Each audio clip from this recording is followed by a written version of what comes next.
이번 주 굉장히 재미있는 책을 읽었습니다. 쓰다 보니 쓸만해졌습니다 라는 책인데 지금 베스트셀러에 있습니다. 여기는 이렇게 말하고 있습니다. 미래가 따로 있는 것이 아닙니다. 우리 안에 일부는 이미 미래에 살고 있으니까요. 과거의 자아와 미래의 자아들은 지금 나를 위해 존재하면 미래는 지금입니다. 지금 생각하는 대로 미래가 예측되고 지금 실행하는 것이 미래가 될 테니까요. 지금 무엇을 보는가에 따라 미래가 달라진다면 무엇을 보시겠습니까? 하루하루가 기회입니다 라는 글입니다. 하루하루가 기회입니다. 여러분, 우리의 인생은 과연 얼마나 남았을까요? 한 50년 남았을까요? 100년 남았는 분도 저기 계실지도 모릅니다. 만약에 우리의 삶이 일주일 남았다면 여러분 과연 무엇을 하시겠습니까? 일주일. 어쩌면 위시리스트에 나와 있는 그 하나하나를 지워가면서 할지도 모릅니다. 어쩌면 가족들과 일주일을 보낼지도 모릅니다. 일주일 동안 가족여행을 하는 거죠. 어쩌면 일주일 안에 결혼식을 하는 분도 계실지도 모릅니다. 찬웅아, 누군가는 일주일 동안 특세를 할지도 모릅니다. 아마 일주일이 남았다면 가장 중요한 일과 가장 하고 싶은 일을 하지 않을까 생각되어집니다. 저에게 만약에 일주일이 남았다면 오늘처럼 동일하게 예배를 드리고 아마 우리 성도님들 한 분 한 분을 찾아가면서 제가 식사 대접을 하면서 그 일주일을 보내지 않을까 생각이 됩니다. 마지막을 제가 사랑하는 분들과 식사를 하면서 남은 시간을 보낼 것 같습니다. 예수님에게 이제는 시간이 딱 일주일밖에 남지 않았습니다. 예수님은 그 일주일 동안 어떤 삶을 사셨을까요? 도표 한번 보여주세요. 우리가 잘 아는 일주일 동안 삶입니다. 종려주일, 월요일, 화요일, 그리고 수요일, 목요일, 금요일, 우리가 잘 아는 부활주일까지 예수님께서 일주일 동안 삶을 사셨습니다. 2000년 전에 예수님께서 오늘 종려주일, 오늘 예루살렘에 입성하셨습니다. 많은 백성들이 종려나물 가지를 흔들면서 호산나 다윗의 자손이여 외쳤습니다. 왜 이스라엘 백성들이 그렇게 환호했을까요? 수많은 이적과 기적을 베푸신 예수님께서 예루살렘에 입성하셨을 때 이제는 로마의 지배에서 탈출하여서 우리 이스라엘이 독립하겠구나라고 그것을 꿈꿨기 때문입니다. 과연 예수님께서 그런 일을 하셨을까요? 그렇지 않았습니다. 예수님께서는 예루살렘 입성 후 월요일 날 성전으로 그 걸음을 옮기셨습니다. 성전에 들어간 예수님께서는 갑자기 성전의 모습을 보면서 분노를 하시기 시작하셨습니다. 굉장히 화가 나셨습니다. 왜냐하면 성전이 되지 못했기 때문입니다. 예수님께서 공생애에서 분노하신 사건이 사복음서에 4번 등장합니다. 그 중에 한 번은 회당에서 손 마른 자를 고치실 때입니다.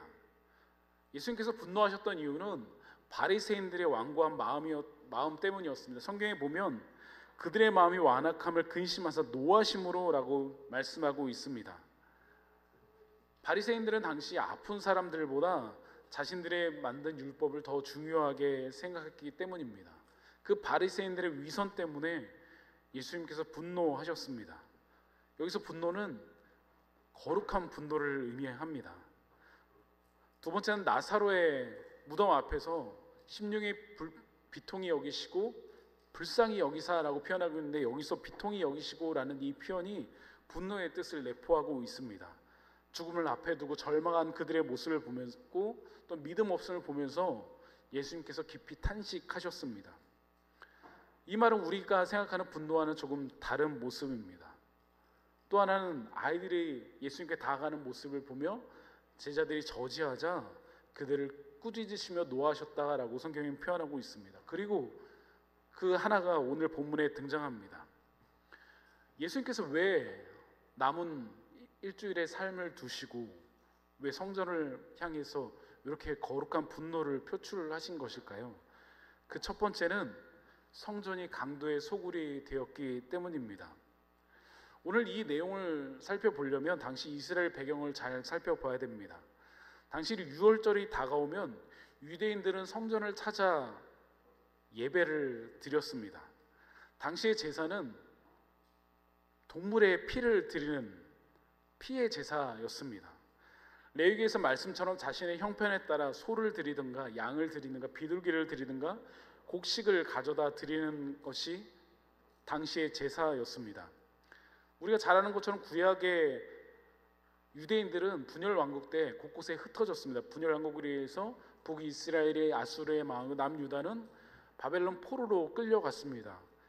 우리가 잘 아는 바사왕 고레스를 통해서 1차, 2차, 3차 귀환이 이루어졌지만 여전히 그들 가운데는 못 돌아온 사람들도 있었습니다. 즉 흩어진 유대인의 디아스포라가 곳곳에 있었다는 것입니다. 그들은 구약의 전통을 따라 이 6월절이 되면 성전이 있는 예루살렘에 다들 모였습니다. 그럼 동물과 식물을 데리고 옵니다. 그러면 예루살렘에 오면서 어떻게 되었을까요? 여러분, 소를 한 달 동안 데리고 온다고 생각해 보십시오. 저기 부산에서부터 한 달 동안 서울까지 데리고 온다고 생각해 보십시오. 얼마나 힘들었을까요? 모두 다 걸어서 이동할 때입니다. 적게는 몇 주 혹은 몇 달이 걸리던 시절이었습니다. 그 사이 많은 제물로 쓰였던 그 동물들이 죽게 되고 또한 아프게 되고 여러 가지 어려움이 생겼다는 것입니다. 필요가 있는 곳에 언제나 등장하는 것이 있습니다. 바로 그 공급을 담당하는 상인들입니다. 처음에는 분명히 좋은 의미로 그런 상인들이 등장했을지도 모릅니다. 이렇게 죽으니까 우리라도 예루살렘에서 흠없는 동물들을 준비해서 그들을 도와줘야지.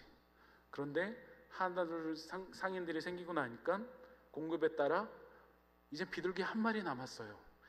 그 비둘기가 갑자기 폭등하게 되고 폭리를 취하게 되고 예루살렘은 6월절이 되면 동물의 울음소리로 가득한 장사판이 되었습니다. 아직도 못 구하셨어요? 여기 흠없는 어린 양이 있습니다.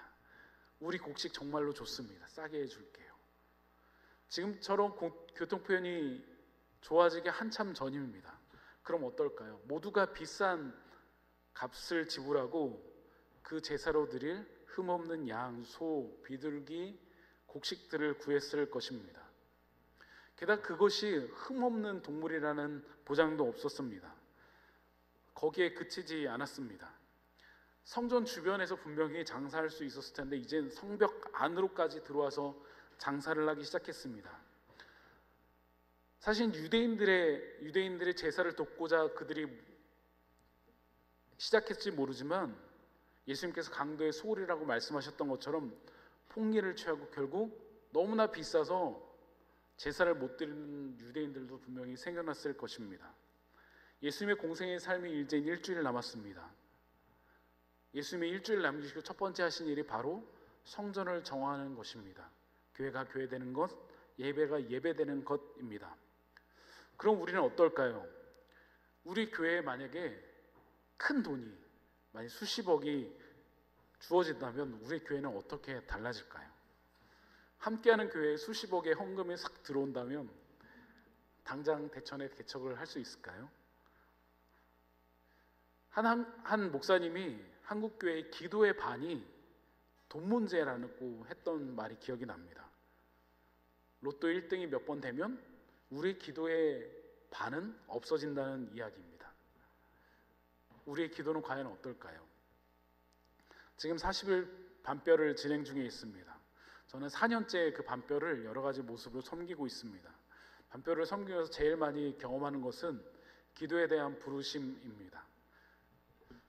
여러분, 하루에 2시간 동안 예배할 수 있다면 40일 동안 그렇게 목적을 가지고 기도할 수 있다면 우리의 삶은 반드시 변화될 것이기 때문입니다. 여러분, 40일 반뼈를 드리는 것이 쉬우신가요? 집중해서 그거를 온라인으로 드리신가요? 그렇지 않죠? 정말 어려운 문제라는 것입니다. 이번 주가 이제 마지막 주간입니다. 19일 40일 반뼈이 종료됩니다. 여러분, 현장과 온라인으로 꼭 함께 해 주시기 바랍니다. 특별히 현장에 꼭 참여해 주시기 바랍니다. 온라인으로는 경험할 수 없는 풍성한 은혜가 그 안에 있습니다. 예수님께서도 그 성전을 기능을 잃어버렸기 때문에 거룩한 분노를 표출하셨습니다. 내 집은 만민이 기도하는 집이라고 선포하셨습니다. 그렇다면 지금 성전은 무엇일까요? 이 예배당이 아닙니다. 바로 우리 자신입니다. 우리가 교회이고 우리가 성전입니다. 그렇다면 우리가 기도하는 집이어야 합니다. 기도를 쌓아야 되고 기도를 계속해야 되고 기도가 계속 흘러나와야 됩니다. 우리가 기도를 잃어버리면 당시 예루살렘 성전처럼 다른 곳이 찾아와 우리 교회를 차지하게 됩니다. 돈 문제, 성 문제, 명예와 권력 문제, 기타 세상적인 다른 문제들 말입니다. 우리 모두가 기도하는 집을 회복하는 우리 모두가 되길 간절히 소망합니다. 예수님께서 거룩한 분노를 하신 두 번째 이유는 바로 이곳이 이방인의 뜰이었기 때문입니다. 당시 성전의 모습을 잠깐 보려고 합니다. PPT 한번 띄워주세요. 당시 성전이 이렇게 되어 있었고 이 바깥에 이방인의 뜰이 있었습니다. 각 그 구역마다 들어갈 수 있는 사람이 당시에 달랐습니다. 가운데 지성소는 대제사장이 1년에 한 번 7월 10일 날 들어갈 수 있었습니다. 성소는 제사장만 들어갈 수 있는 곳이었습니다. 이스라엘 뜰이라고 표현된 것은 유대인 남성들만 들어갈 수 있었습니다. 저기 여인의 뜰이라고 들려있는 부분은 유대인 중에 여성들만 들어갈 수 있었습니다. 그것이 구약의 전통이었습니다. 그럼 예수 그리스도가 오셔서 복음을 선포하고 그 복음을 받아들일 때 이방 사람들은 어디에 모일 수 있었을까요? 바로 이 곁에 있는 이방인의 뜰에 모일 수 있었습니다. 성벽 안에 저기 전체를 감싸고 있는 곳이 바로 이방인의 뜰이었습니다.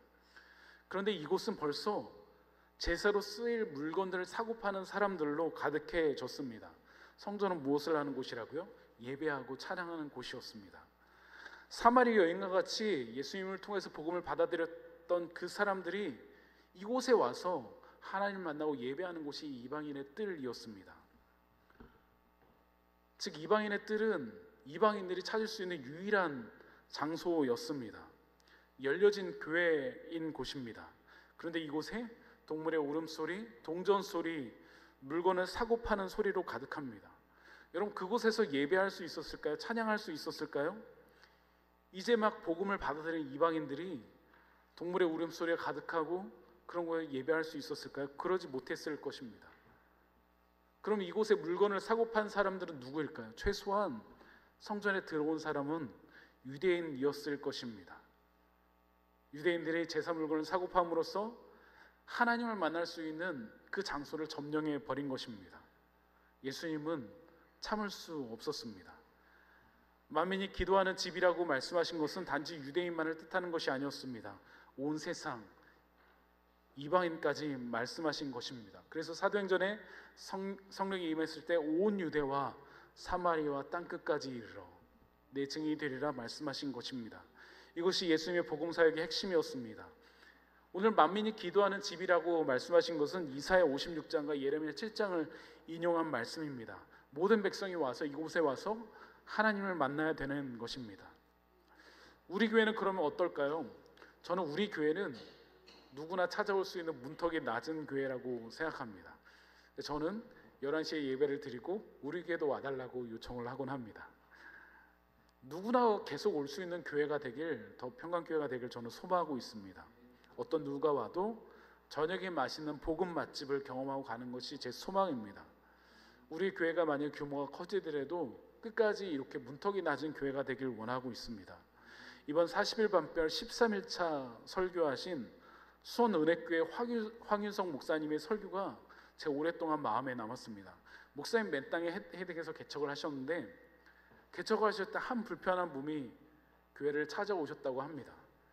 그 예배를 드리기 전에 그 분을 모시고 목욕탕에 가서 씻겨드린 후에 다시 예배를 드리는 것이 이 목사님의 중요한 사역이 되었다고 합니다.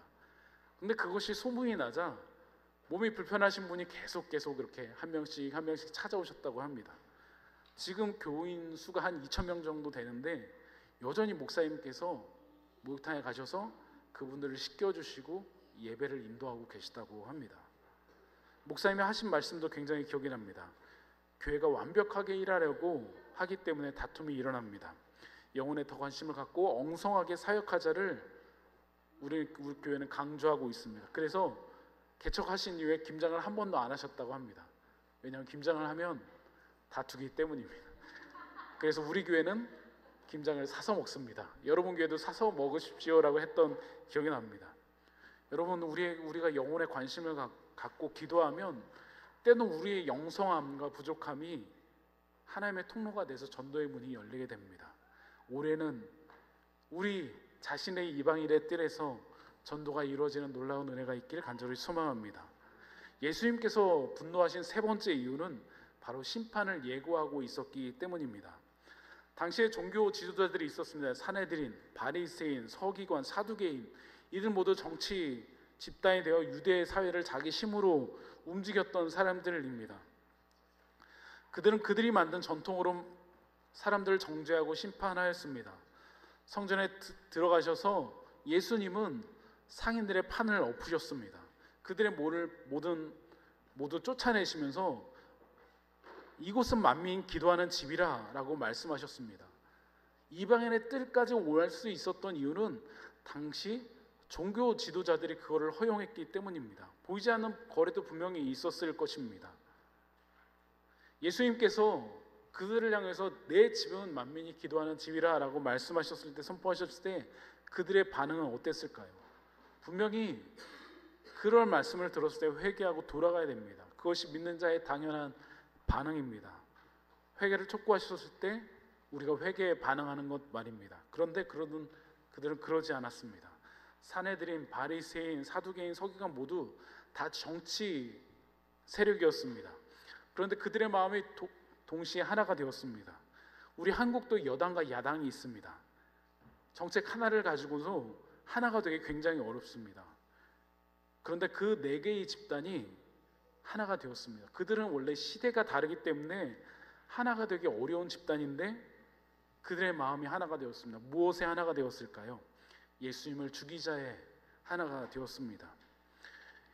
예수님의 거룩한 분노와 메시지를 전하셨을 때 그들은 회개가 아닌 예수님을 죽이기로 결심하였습니다.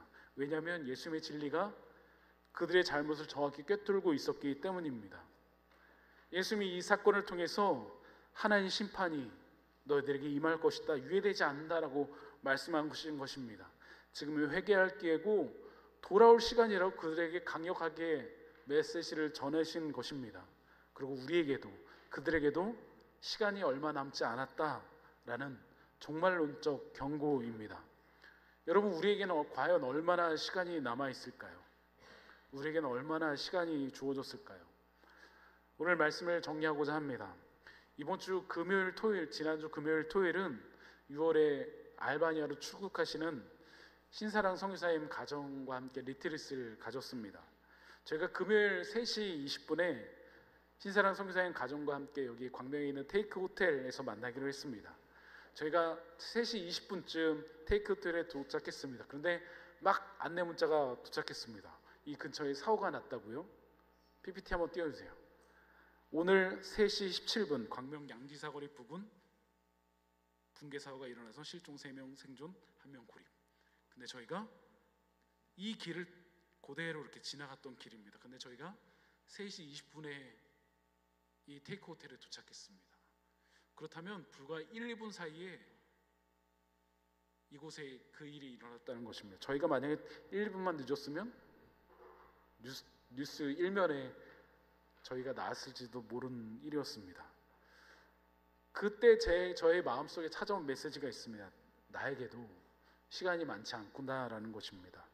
우리가 섬길 수 있고 사랑할 수 있을 때 최선을 다해서 해야겠다는 다짐을 했습니다. 오면서 저와 아내가 이런 이야기를 했습니다. 하나님께서 저를 알바니아로 보낸다면 저는 못 갈 것 같다고.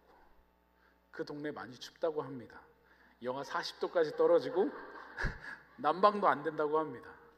그러자 아내한테도 물었습니다. 여보는 갈 수 있으세요? 그랬더니 아내도 못 간다고 합니다. 개척보다 선교가 더 어려운 것 같습니다. 근데 이런 선교를 얼마 전까지 하신 분이 있습니다. 얼마 전 선종하신 두봉 주교님입니다. 유퀴즈에도 출연하셨습니다. 이분은 1921년에 프랑스에서 태어나서 45년에 사제 서품을 받고 우리 6.25가 막 끝난 시점 1954년에 한국에 와서 프랑스에서 한국으로 파견되셨습니다. 이분 평생 시골에서 가난이들과 함께 복음을 실천하셨습니다. 평생 농민, 노동자, 도시 빈민 등 소외된 이들과 함께 살아가면서 공동체를 이뤄가시고 생명운동에 앞장섰습니다. 이 두봉주 교님이 두 가지 중요한 말씀을 하셨습니다. 나는 가난이들의 편에 서야만 예수님 편에 설 수 있다고 믿습니다. 진정한 교회는 권력이나 체제보다 살을 먼저 생각하는 공동체여야만 합니다. 평생 대한민국에 사시면서 긴 인생을 성교적 삶으로 살아가셨습니다. 이 땅의 많은 교회들이 그동안 화려한 종려가지를 바라봤습니다. 근데 예수님은 그것을 뒤로하고 성전을 정화하셨습니다. 교회가 교회되게 하는 것, 예배가 예배되게 하는 것입니다. 나라는 교회에 예수님께서 오늘 나에게 찾아오신다면 예수님은 과연 어떻게 반응하셨을까요? 우리에게 칭찬과 격려를 하셨을까요? 아니면 우리 안에 숨겨진 수많은 상들을 엎으시고 내 집은 만민이 기도하는 집이라 라고 선포하셨을까요? 우리 자신이, 우리 가정이, 우리 교회가 만민이 기도하는 집이 되지 않는다면 예수님의 거룩한 분노가 오늘도 우리를 향하게 될 것입니다. 우리에게 시간이 많이 남아있지 않습니다. 우리가 먼저 우리 안에 있는 잘못된 상들을 내려놓고 기도와 예배의 자리를 찾기를 간절히 소망합니다. 회개만이 우리가 살 수 있는 유일한 길이기 때문입니다. 예수님이 십자가에 달리시기 전 일주일 전 종려주일 여전히 십자가를 붙들고 우리를 살리시기 위한 놀라운 역사와 그 선택을 하셨듯이 회개의 십자가를 붙드는 우리 모두가 되길 간절히 소망합니다. 기도하시겠습니다. 하나님 감사합니다. 예수님께서는 일주일 남은 그 시점에 예배가 예배되는 것, 교회가 교회되는 것에 힘을 쓰셨습니다. 하나님, 교회된 우리가 이 땅에 어떻게 살아가고 있을까요? 우리는 여전히 강도의 소굴로 살아가고 있는 거 아닌지 고민하게 됩니다. 하나님, 우리가 교회로서 예배가 예배되는 것, 기도가 기도되는 것, 성전이 성전이 되는 것에 힘쓰는 우리가 될 수 있도록 하나님 인도하여 주시옵소서. 이제 함께 성찬을 나눕니다. 성찬을 할 때 그리스도의 몸과 피를 나눔으로써, 먹음으로써, 마심으로써 하나님의 백성이 되는 그 은혜를 누릴 수 있는 귀한 시간들 될 수 있도록 주님 역사하여 주시옵소서. 감사드리며 살아계신 예수 그리스도의 이름으로 기도드리옵나이다. 아멘.